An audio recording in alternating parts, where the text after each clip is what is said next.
Ils ont violé vos épouses, ils ont violé vos enfants. Et aujourd'hui, ils projettent de nous exterminer avec le soutien des Américains et des Belges. Ils détruisent tout ce qui n'arrive pas à s'accaparer, à l'image de cette mère de la Bible qui a dit que l'enfant devait être divisé en deux si on ne le cédait pas complètement. Oui, les Inyendis ont violé Dieu, mais ils violeraient même Satan s'ils les laissent. Il y a des choses, auditeurs, qu'on n'ose pas dire. Des choses qui sont innommables. On nous a rapporté comment les Inyendis prenaient des femmes enceintes, les assommaient avec un gourdin et leur ouvraient le ventre pour en extraire le fœtus. Lequel même fœtus était lui aussi jeté par terre, puis tué après avoir eu lui aussi le ventre ouvert. Et tout cela était exécuté en présence d'autres mères pour qu'elles sachent bien que le même sort les attendait. Vous avez aussi entendu dire comment ils ont jeté à l'eau des mères qui portaient leurs bébés sur le dos, qu'ils les ont jetés dans le lac Mwazi et qu'à l'heure actuelle, leur corps flotte sur l'eau, qu'il en est totalement couvert. Et pas seulement dans le lac Mwazi, mais tous les fleuves et tous les lacs sont chargés de cadavres, jusque dans le lac Victoria, jusqu'au Nil. Et on nous a rapporté que même la mer Méditerranée est si pleine de cadavres que les bateaux ne peuvent plus circuler. Vous comprendrez alors que la cruauté des Inyendis est irréversible. La cruauté des Inyendis ne peut être guérie que par leur totale extermination. Leur mise à mort à tous, leur totale extinction. It's for political end that you manipulate religion, you manipulate ethnic. Rwandans have more to unite than divide. Artists, theatre artists, musicians, fine artists have a role to play in terms of identity, creating meaning, political agency and various political issues in societies all over our globe. Teogen, can you give us just a brief background of the conflict in Rwanda that is then addressed through the hate radio production? What I can really share with you briefly is that the trigger of the genocide was the shooting down of the plane of the former president. His plane was shot down on the evening of 6 April, and the next few hours and the next morning, people started getting killed in the streets. And until now, there's no clear, no sound, objective, neutral investigation to know what's really happened, who shot down the plane. How has society taken to deal with that, to go into a healing process whereby there is no blame and no desire for revenge? Desire to revenge. Who can decide, who can see if you desire to revenge or not? There is no way. But rule of law is very important. There is no way to go deeper in the feelings of people to know if they hate, if they desire to be.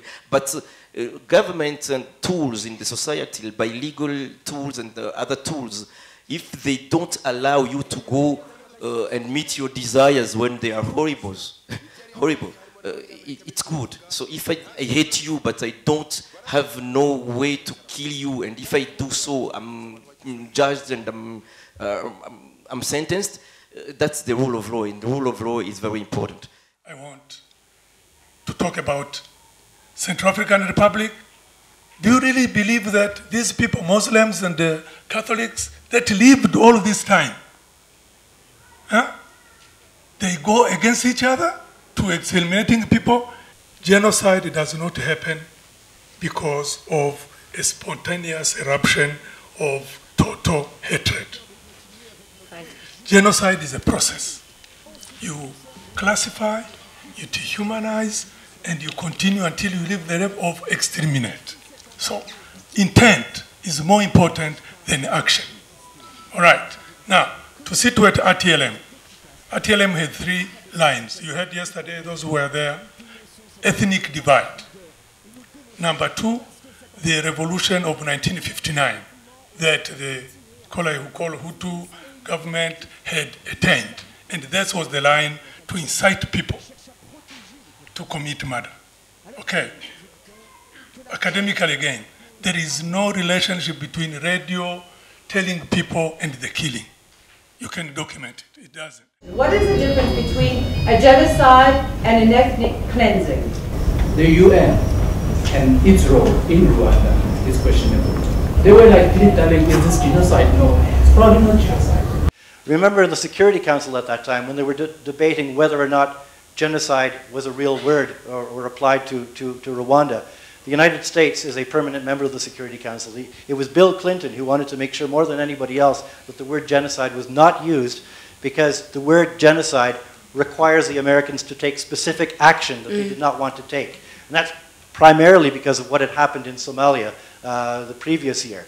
Also, Rwanda was a member of the Security Council too, one of the non-permanent rotating members. And it wasn't in Rwanda's interest at the time to see a strengthened peacekeeping mission. Romeo Dallaire, I think, was a hero through it all. He wrote reports to then head of peacekeeping Kofi Annan, who sent the reports to Boutros Boutros-Ghali, who was then the Secretary General, who told Kofi Annan, bury that, we're not going to talk about it, for other reasons that I'm not going to go into right here. I want the presenters to tell us the intention according to them, and we are in the debate, we are not really trying with them. What was the intention as a corporate body and the application that was made? Allow us to continue the conversation. No, ma'am, can you please allow us to continue the conversation that we're having? Ma'am, I really think you're being inappropriate right now. Order, comrades, order, comrades. We feel your power, your passion, but we need order, comrade, we need order. So we're going to continue with the questions. And I mean, let us be real, this is a very sensitive topic. We've started it on the surface. Now we're debating words, ethnic cleansing or genocide. But the bottom line is people died. Can we all agree that is what happened? People died. What we're going to call it for me is irrelevant. Let's talk about the role of the media and how it promoted or not promoted, depending on how you look at it, the death of people, whether it was ethnic cleansing or genocide. We're coming to Diogen, and you're speaking about what you think the intention of RTLM was. And that's what we're sticking with for now. Okay. I do a character who is a presenter. My work is acting. Yeah. I'm not a presenter. Perhaps I can be, perhaps in my future days, I don't know. But in this particular work, I'm an actor, and I perform a character who is called Kanta no Habimana, who was portraying people like me as snakes and cockroaches. But the fact is that when working on this particular character, to tell you that I'm not the most appropriate person to answer the question about original target of RTLM. Right. And this is, in French, I don't know if this word exists in English, indécent, indecent? Yeah. I think in such a debate, it's like indecent to focus on economic, official status, original mission of the radio. Of course, a radio is a private, and this radio in particular, they are public radios. But in this particular case, RTLM is the first private radio to exist on the field. Of course, legally speaking, it has to be registered somewhere. There is a board or a public institutions in charge of registering private or public medias and new medias, of course. So do you want them to go to register officially and publicly and say our radio, our main target is to promote hatred in the nation? Secondly, is to incite people to kill. Thirdly, is to sensitize, put to majority, to kill and to make sure that the enemy is totally. Do you want it to be on the paper when they went to register the radio? Of course, no. And one of the, you can identify as a actor, you can identify some who are publicly expressed, but there are some who can never be publicly expressed, like fear. Cantona was a presenter, but the government, the militias was being defeated, isn't it? Military speaking, yes. Sometimes fear comes in, isn't it? But he can never take the microphone to say, I'm fearful, never. But me as an actor, I can identify when he is talking, when there is fear and when there is hatred. So I'm sorry, this was my main concern. For more than half a century, in Rwanda, more than half a century, we have been listening to individuals or collective entities or categories, Hutu, Tutsis, and we forget that there are another category, there is another called Twas, for more than half a century. So what's the problem if Rwandans, for the first time for more than a century, half a century, to have opportunity to let a new individual or a new category called not Hutu, not Tutsi, but called just Rwandan citizen. What is the role of the state when media is pushing propaganda, hate speech, hate radio? What legally, or from your perspective, what should the role of the government be? What is their responsibility? It's a very good question. The responsibility usually lies first and foremost on a state and a government itself to protect its own citizens. And then obviously in the case of Rwanda, it was the government itself that drove and that committed the genocide. But usually, because that's a situation where the responsibility falls upon the responsible state, Rwanda in this case they did it. So the responsibility fell on third states and then the international community as a whole. So this was something where, as soon as those reports started coming out, it should have been investigated. It should have. There's a definite obligation upon states if there's warning signals, because as we've said, genocide doesn't happen in isolation. It doesn't just happen one night. It's not just when it didn't break out after the plane was crashed. So it's something that has warning signals, and usually these media, the government usually that promotes this genocidal policy and this extreme hatred and racism. There's a long build up to it, and the RTLM, it was a mouthpiece that, yes, they started in July 1993, but before that, it was just, the time was right for it to start in July 1993. Can I just ask you a little bit about this genre of theatre documentary? I'm quite interested in, and the process of collecting all this testimony. And there must have been very interesting ethical questions that were raised around, well, the filmed versions of the survivors and how you went about exploring and the ethics around it. I'm just quite interested.